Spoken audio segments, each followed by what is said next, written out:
عزیز دوستو، قرآن مجید فرقان حمید نے ارشاد فرمایا ہے کہ محمد الرسول اللہ، فرمایا محمد صلی اللہ تعالی علیہ وسلم اللہ کے رسول ہیں۔ نبی اکرم صلی اللہ تعالی علیہ وسلم کی رسالت، حضور کی نبوت، نبی پاک صلی اللہ تعالی علیہ وسلم کے خاتم النبیین ہونے اور حضور سید عالم علیہ الصلاۃ والسلام کے امام الانبیاء ہونے کی گواہیاں جگہ جگہ اللہ کے قرآن نے بیان فرمائی ہے۔ نبی کریم علیہ السلام اللہ کے سچے رسول ہیں، اس کے دلائل اتنے زیادہ روشن ہیں کہ وہ سورج سے بھی زیادہ روشنی دیتے ہیں، چاند سے بھی زیادہ تابناک ہے۔ میرے بھائیوں، نبی پاک صلی اللہ تعالی علیہ وسلم کا وجود مسعود جسم اقدس ایسا خوبصورت تھا، وہ خود اس بات کی دلیل تھا کہ یہ اللہ کے سچے رسول ہیں۔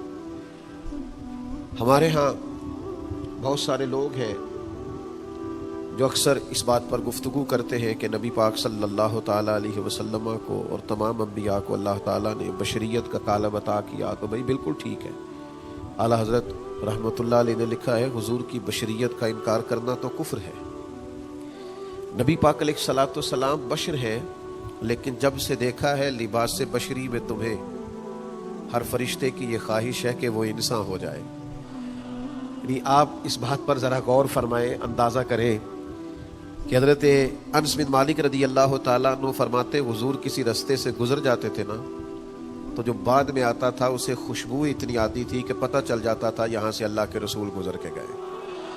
حضور علیہ الصلاۃ والسلام کو جو اللہ تبارک و تعالیٰ نے حسن عطا فرمایا اور جو کمالات عطا کیے، آپ غور فرمائیں گے کہ حضور کے پسینہ مبارک سے خوشبو آیا کرتی۔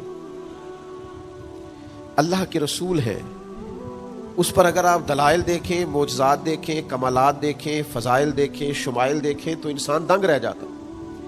حضور کے مقدس پسینے سے خوشبو مہکا کرتی اور گلیاں اور بازار اس سے مہک اٹھتے۔ حضرت عتبہ رضی اللہ تعالیٰ عنہ صحابی ہیں، 4 بیویاں تھیں، وہ کہتی ہیں کہ ہم ایک سے ایک بڑھ کے خوشبو استعمال کرتی تھی، لیکن سمجھ نہیں آتی تھی کہ ہمارے شوہر کون سی خوشبو لگاتے ہیں۔ ہم باوجود کوشش کے، باوجود ہمت کے اور باوجود تجسس کے وہ خوشبو نہیں پاتی تھی۔ تو ایک دن ہم چاروں نے فیصلہ کیا کہ ان سے پوچھ ہی نہ لیں وہ کون سی خوشبو لگاتے ہیں۔ تو ہم نے پوچھا کہ بتائیے، تو کہنے لگے میں نے تو کبھی لگائی نہیں۔ تو ہم نے کہا بھئی آپ ایسے ہی تو دعویٰ نہ کیجئے، ہم نے پوری جد و جہد کر لی، اور پھر عورتوں کا چیزوں کو تلاش کرنا یہ تھوڑا انفرادی بھی ہوتا ہے، ہمیں وہ رنگ نہیں ملا خوشبو کا، وہ انداز جو آپ کا ہے۔ تو فرمانے لگے اصل بات یہ ہے کہ میرے کمر پر کچھ تکلیف ہو گئی تھی، کچھ ایسی چیزیں ابھر آئی تھی جو تکلیف کا باعث تھی، تو میں پھر حاضر ہوا رسول پاک کی بارگاہ میں۔ تو نبی کریم علیہ السلام نے فرمایا کرتا ہٹائیے گا، تو میں نے کچھ کرتا ہٹایا تو کریم نے دست مبارک پھیرا، بس ظلمت کو ان کے نور نے کافور کر دیا، جس پر پڑی نظر اسے بھی نور کر دیا۔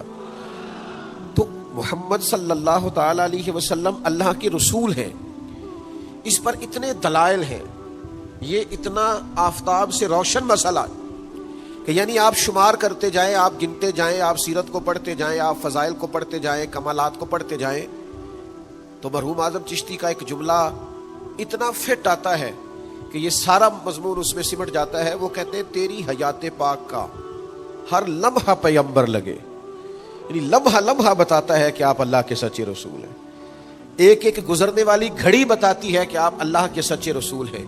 حضور کا مسکرانا بھی بتاتا ہے کہ سچے رسول ہیں، نبی پاک علیہ السلام کا دیکھنا بھی بتاتا ہے کہ حضور اللہ کے سچے رسول ہیں۔ حضور تو کسی پر جلال بھی کر دینا تو بھی پتہ چلتا ہے اللہ کے سچے رسول ہیں۔ یعنی حضور علیہ الصلاۃ والسلام کھانا تناول فرمائیں یا آرام فرمائیں، آپ ذرا یہ انوکھا پن ملاحظہ فرمائیے گا، یہ انداز ذرا دیکھیے گا۔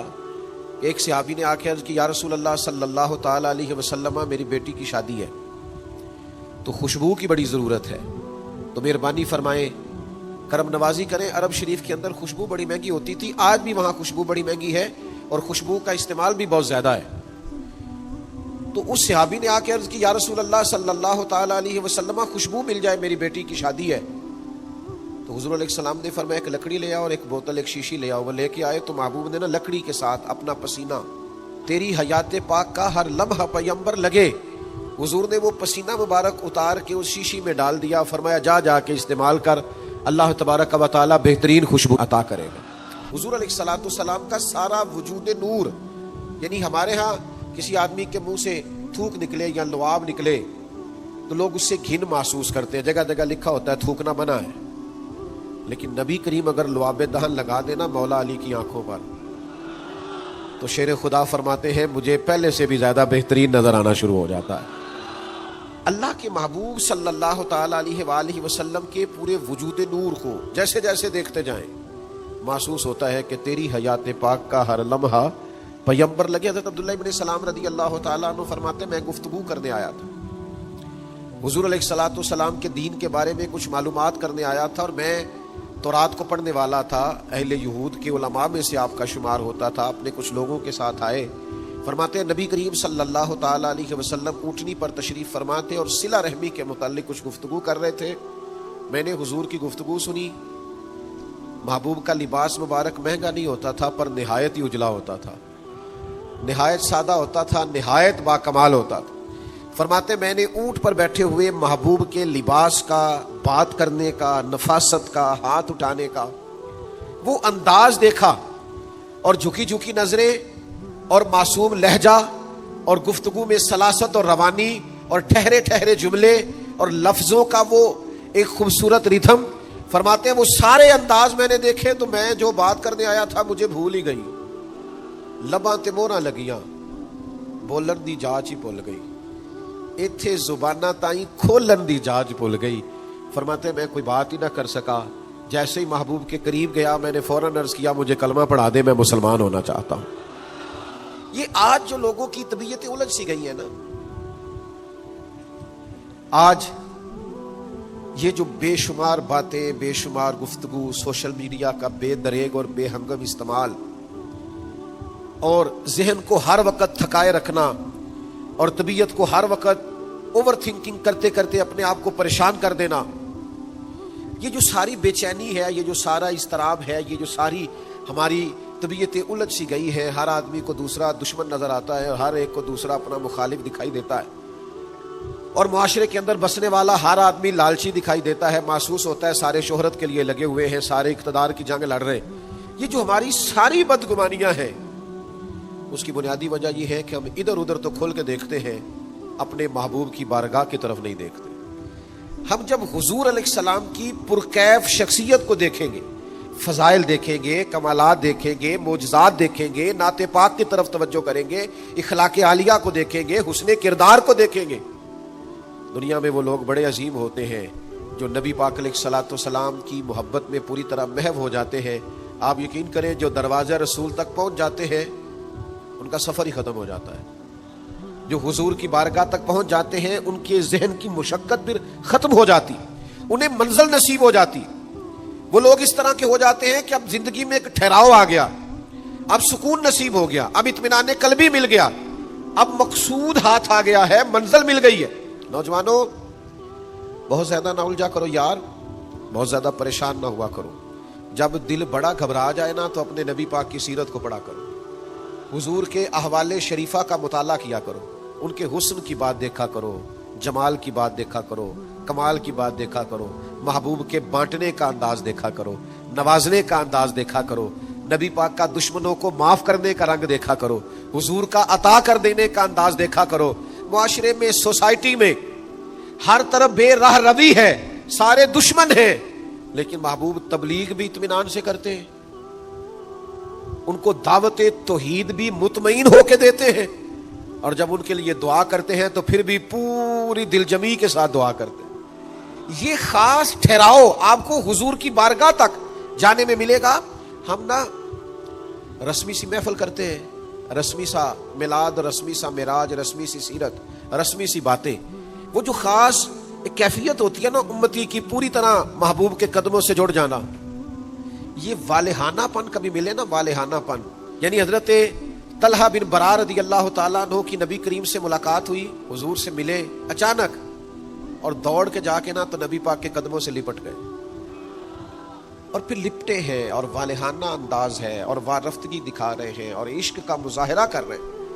اور پھر اسی درد اور تڑپ میں عرض کرنے لگے حضور مجھے کوئی حکم کرے میں فوراً تعمیل ارشاد کروں گا، کچھ فرما دیں۔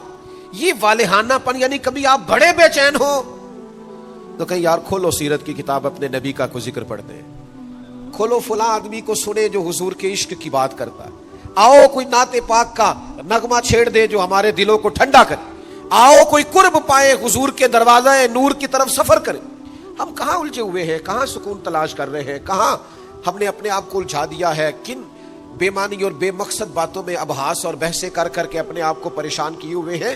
آئیے دیکھیے رسول اللہ صلی اللہ تعالی علیہ وسلم کی زندگی کا لمحہ لمحہ آپ کے کلیجے کو ٹھنڈا کرے گا، آنکھوں کو سکون دے گا، باطن کو پاکیزہ کرے گا، سوچوں کو نکھار دے گا۔ کہہ لینے دو مجھے یہ جملہ، حضور سے پیار کرو، جینے کا بھی مزہ آئے گا، مرنے کا بھی مزہ آئے گا، لطف نصیب ہو جائے گا، سرور نصیب ہو جائے گا، ایک کیف سا میسر آ جائے گا۔ حضور کی بارگاہ عالی مرتبت تک جڑو، نبی پاک علیہ الصلوۃ والسلام کے اخلاق عالیہ کو اپناؤ، کردار کو سمجھو، حسن تکلم کو سمجھو، نبی پاک علیہ السلام کی باتوں پر غور کرو۔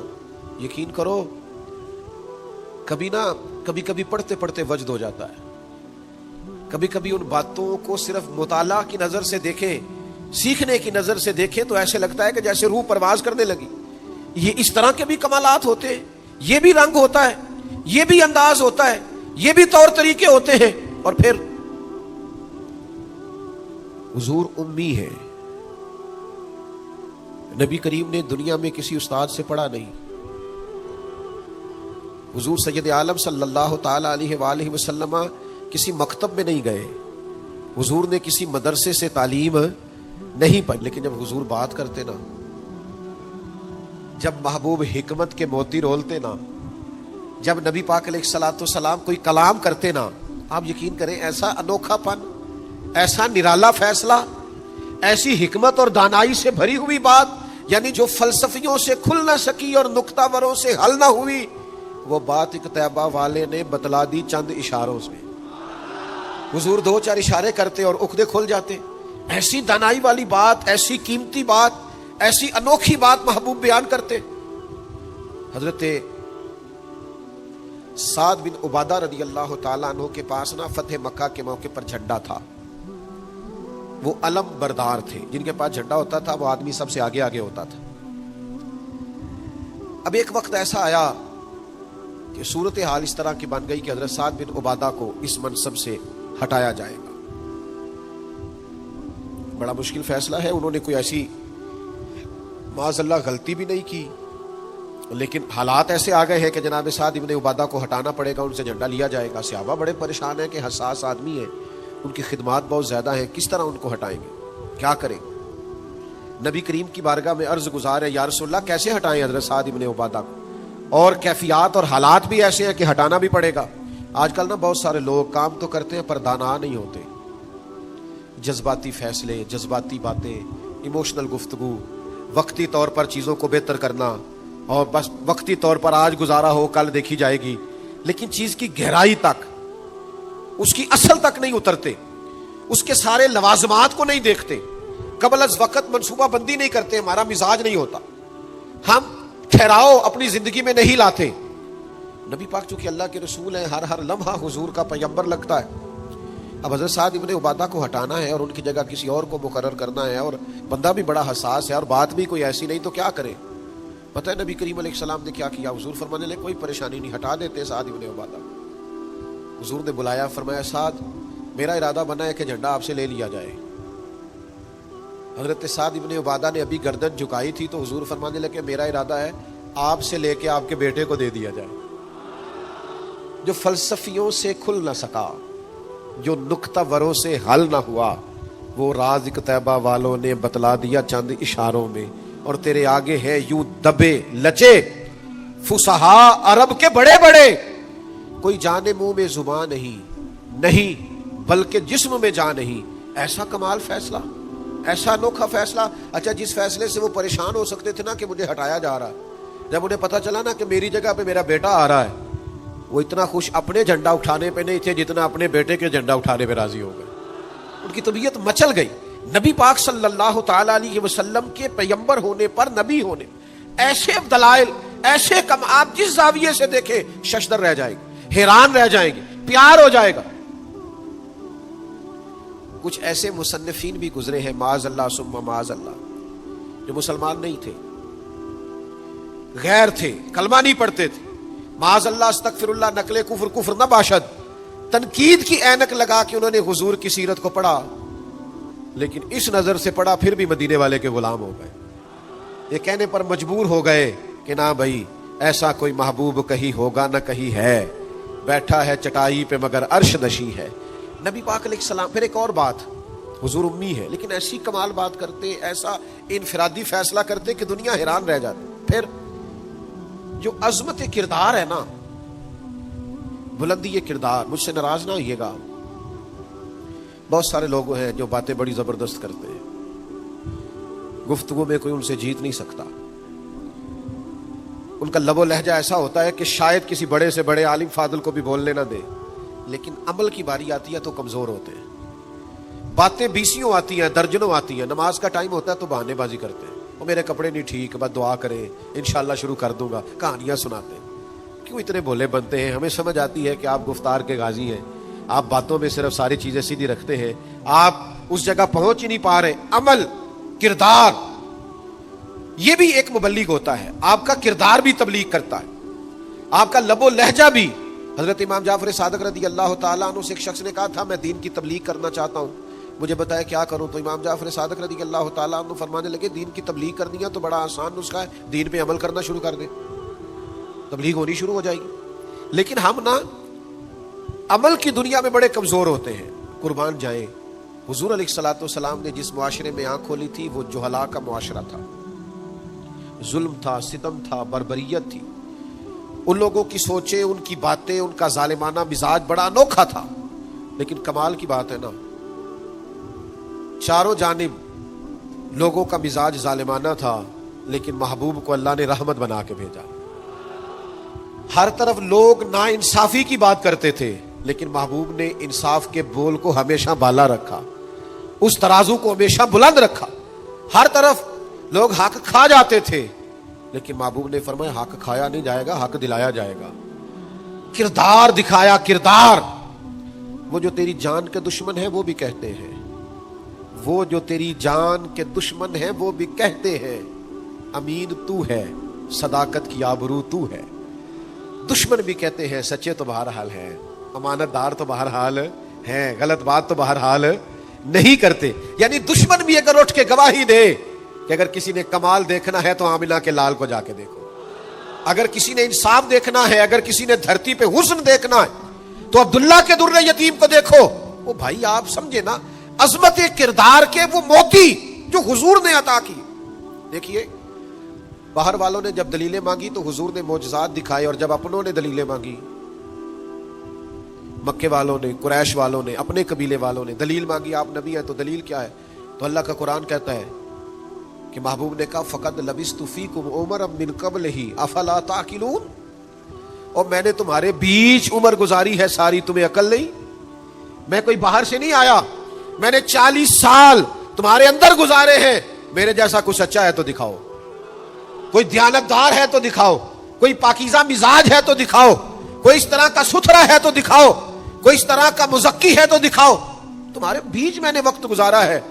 باقیوں کو نبی پاک نے معجزات بطور دلیل دیے، اور جب اپنوں نے دلیل مانگی تو حضور نے فرمایا میری سیرت دیکھ لو، میرا کردار دیکھ لو، میرے شب و روز دیکھو۔ فقد لبثت فیکم عمرا من قبل، میں نے اس سے پہلے عمر کا حصہ تمہارے بیچ گزارا ہے، افلا تعقلون، تمہیں عقل نہیں؟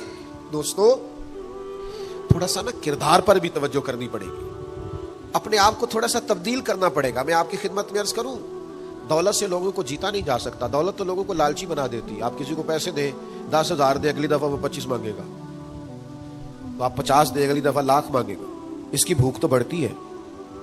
آپ عہدے کے زور پر بھی لوگوں کے محبوب نہیں بن سکتے، اس لیے کہ پھر وہ شخصیتوں سے پیار نہیں کرتے، کرسیوں سے پیار کرتے۔ آپ کرسی پہ ہیں تو آپ اچھے لگتے ہیں، جب دوسرا آئے گا تو اس کو سلوٹ کر لیں گے۔ نبی پاک علیہ الصلوۃ والسلام نے فرمایا اگر تم کسی شخص کو قائل کر سکتے ہو اور اس سے محبت بڑھا سکتے ہو تو ایک ہی صورت ہے، اور وہ تمہارا حسن اخلاق ہے۔ اللہ کے محبوب صلی اللہ تعالی علیہ وسلم نے خلق کے ساتھ، کردار کے ساتھ، نبی پاک علیہ السلام نے محبت کے ساتھ. زید بن دسنہ بہت بڑے یہودیوں کے عالم تھے. ایک دن حضرت بلال حبشی رضی اللہ تعالیٰ عنہ سے کہنے لگے سنا ہے نبی پاک علیہ السلام کی بارگاہ میں جب بہت سارے مہمان آتے ہیں تو آپ کو کچھ قرض بھی لینا پڑتا ہے. جناب بلال کہنے لگے لینا پڑتا ہے. کہنے لگے مجھ سے لے لیں, میرے پاس اضافی پیسے پڑے ہیں, آپ نے دے ہی دینے. حضرت بلال نے لے لیے. ایک ٹائم مقرر ہو گیا, فلاں دن پیسے واپس کرنے. ابھی وعدے میں 3 دن رہتے تھے. نبی پاک علیہ الصلوۃ والسلام مدینہ طیبہ کے چوک میں کھڑے ہیں, ساتھ حضرت عمر فاروق رضی اللہ تعالیٰ عنہ. یہ وہاں پہنچ گئے یہودیوں کے عالم, آ کے کہنے لگے وہ میری رقم واپس کریں. تو حضور نے فرمایا ابھی تو وعدے میں 3 دن رہتے ہیں. تو اس سے بڑے سخت جملے کہے. آپ کی توجہ ہے میری بات پر, سمجھ آ رہی ہے میری باتوں کی؟ چڑھانے والے اتنے خطرناک نہیں ہوتے جتنے چڑھ جانے والے خطرناک ہوتے. اتنی جلدی کسی کی باتوں سے چڑھا نہ کرے. یعنی ہر ایک کوئی دشمن بنا لیتے ہو. جس کا سٹیٹس ہی نہیں آپ کے ساتھ کھڑے ہونے کا اسے بھی دشمن بنا, اور دعا کرو کہ دشمن بھی خاندانی ہو. ہر ایک کو دشمن مان لیتے ہو. اس سے بھی میرا اختلاف ہے, یہ بھی مجھ سے حسد کرتا ہو. چھوڑے یار, آپ کا کوئی سٹیٹس ہی نہیں ہے. سب کے ساتھ آپ کا مقابلہ شروع ہو جاتا ہے. کہیں رکے تو صحیح. کہیں وہ جو 3 بندے وہاں کھڑے ہیں, وہ جو 4 وہاں کھڑے ہیں, وہ جو 5 وہاں کھڑے ہیں, وہ میرے خلاف باتیں کر رہے ہیں. وہ یار آپ بلا وجہ پریشان ہیں, وہ کوئی اور گل پہ کر دینا تو ہڑی نہیں کر دے. وہ کوئی بلا وجہ دشمن بنا لینا, چڑ جانا, ذرا سی بات پہ ڈسٹرب ہو جانا, بہت زیادہ پریشر اپنے ذہن پہ ڈالنا, اس سے بندہ کمزور پڑ جاتا ہے. انہوں نے سخت جملے کہے, لیکن نبی کریم صلی اللہ تعالی علیہ وآلہ وسلم نے نا کسی بات کا کوئی جواب نہیں دیا. حضرت عمر نے تلوار نکال لی. تو حضور فرمانے لگے عمر آپ نے تلوار نکال لی ہے, آپ کو چاہیے تھا انہیں کہتے مطالبہ نرمی سے کریں اور مجھے کہتے ان کی رقم واپس کریں. فرمایا چھوڑو, یہ جو وقار ہوتا ہے نا یہ آدمی کے قد کاٹ کا پتہ دیتا ہے. یہ جو حوصلہ ہوتا ہے یہ اس کی تعلیم کا, اس کی تربیت کا, اس کے علم کا, اس کے بڑے ہونے کی خبر دیتا ہے. حضرت عمر سے حضور نے فرمایا چونکہ انہوں نے اب پہلے مطالبہ کر لیا ہے تو ہم ایسا کرتے ہیں پہلے ہی پیسے دے دیتے ہیں. فرمایا آپ ان کو ساتھ لے جائیں, فلاں جگہ کھجوریں پڑی ہیں تول کے دے دیں, اور جب ان کا قرض پورا ہو جائے نا تو یہ جو آپ نے ان کو غصہ دلایا نا تھوڑی کھجوریں زیادہ بھی دے دیجیے گا, تھوڑی مٹھائی بھی دے دینا, قربان جائیں. حضرت عمر رضی اللہ تعالیٰ عنہ فرماتے ہیں میں حضور کے حکم کا پابند تھا, میں ان کو ساتھ لے گیا اور لے جا کر کے کھجوریں تول کے دے رہا ہوا. مجھے ان پہ غصہ ہے, وہ مجھ سے ہلکی باتیں کرنے لگ گئے حضور کے اخلاق کے بارے میں, نبی پاک کی بردباری کے بارے میں. تو مجھے جلال تھا, میں نے کہا تو کھجوریں لے, زیادہ باتیں نہ کر. میرا اپنا ایک خیال تھا کہ انہوں نے بڑے سخت جملے کہے ہیں. تو فرماتے انہوں نے میرا ہاتھ تھاما اور کہنے لگے عمر یار میرے اوپر جلدی نہ کر, میرے درد کو سمجھ, میں تورات کا عالم ہوں, میں نے اللہ کے آخری نبی کی جتنی نشانیاں تورات میں پڑھی ہیں ساری مدینے والے محبوب میں پائی جاتی ہیں. ایک نشانی میں نے یہ پڑھی تھی کہ جتنا کوئی جہالت کرتا جائے گا نبی پاک کا علم اتنا ہی غالب آتا جائے گا, حضور کی بردباری اتنی بڑھتی جائے گی. تو میں نے نا جان بوجھ کے حضرت بلال کو پیسے دیے تھے, اور 3 دن پہلے میں نے واپسی کا مطالبہ بھی جان بوجھ کے کیا تھا. میں نبی کریم کا حلم دیکھنا چاہ رہا تھا, میں وہ تورات کی نشانی دیکھنا چاہ رہا تھا, اور پھر میں نے سخت جملے بھی جان بوجھ کر کیے. پر قربان جاؤ مدینے والے کو جس اینگل سے بھی دیکھا ہے اللہ کا سچا رسول ہی پایا. محمد الرسول اللہ, محمد اللہ کے رسول ہے صلی اللہ علیہ وسلم. اب وہ کہنے لگے جناب عمر سے مجھے لے جائے نا, میں نے حضور کا کلمہ پڑھنا ہے, مجھے لے جائے بارگاہ تک, میں نے نبی پاک علیہ السلام کی غلامی کا پٹا گلے میں ڈالنا ہے. تو میرے بھائیوں نبی پاک علیہ السلام کی بارگاہ تک رسائی پائیے, حضور کی عالی مرتبت بارگاہ کی طرف اپنے آپ کو لے کر کے جائیے. آج اگر ہم اطمینان چاہتے ہیں ذہنی طور پر بھی, قلبی طور پر بھی, روحانی طور پر بھی, فکری طور پر, تو ایک ہی راستہ ہے, اپنے آپ کو حضور سے وابستہ کریں. ہم جس طرح کی آزمائشوں کا دن رات شکار ہے, اور جس طرح سے ہمیں نئی نسل الجھی ہوئی, بے چین, بے قرار اور مضطرب نظر آتی, اس کا کوئی اور حل نہیں ہے. اس کا ایک ہی حل ہے کہ مرنے کی طرف دیکھ, نہ جینے کی طرف دیکھ, جب چوٹ لگے دل پہ تو مدینے کی طرف دیکھ.